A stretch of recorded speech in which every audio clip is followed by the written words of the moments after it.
I'm doing a reading from Elizabeth Gilbert, and from her book, Big Magic. And you may know Elizabeth by her book, Eat, Pray, Love. It was very popular. I think a lot of people quit pursuing creative lives because they're scared of the word interesting. My favorite meditation teacher, Pema Chodron, once said that the biggest problem she sees with people's meditation is that they quit just when things are starting to get interesting. Which is to say, they quit as soon as things aren't easy anymore, as soon as it gets painful or boring or agitating. They quit as soon as they see something in their minds that scares them or hurts them.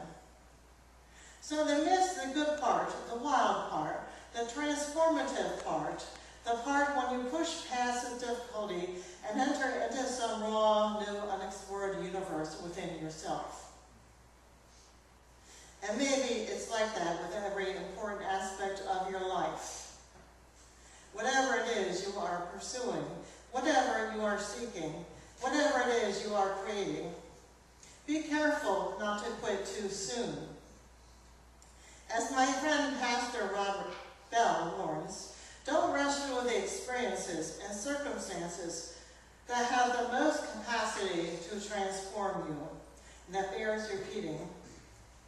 Don't rush through the experiences and circumstances that have the most capacity to transform you. Don't let go of your courage the moment things stop being easy or rewarding, because that moment, that's the moment when interesting begins. If you bring forth what is within you, what you bring forth will save you. If you don't bring forth what is within you, what you don't bring forth will destroy you. Gospel of Thomas. Recently, I entered a new chapter of my life.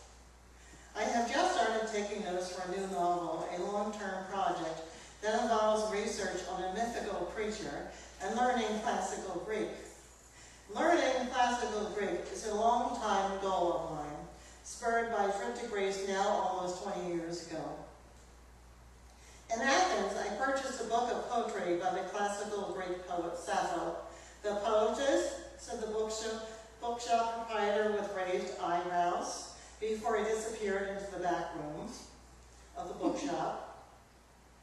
He came back with a slim volume that had contemporary Greek on one page and classical Greek on the facing page.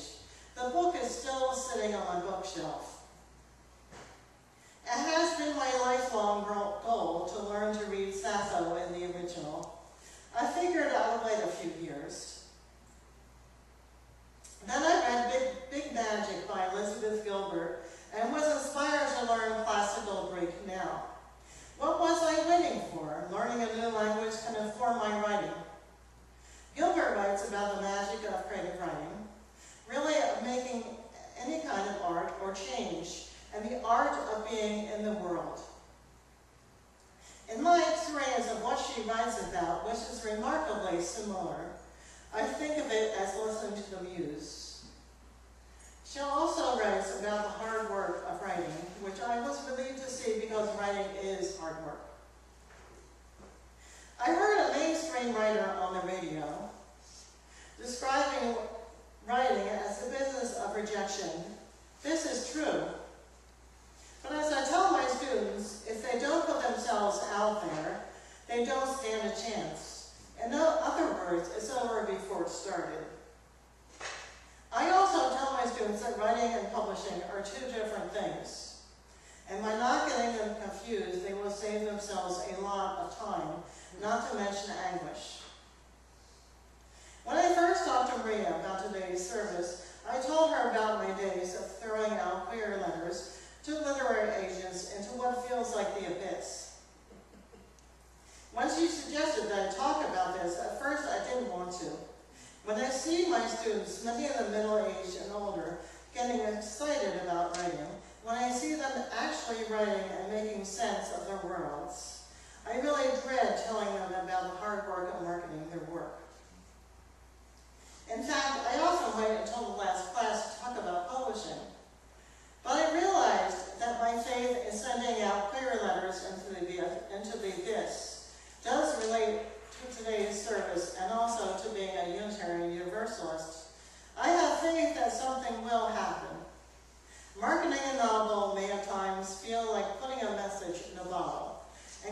it out to sea.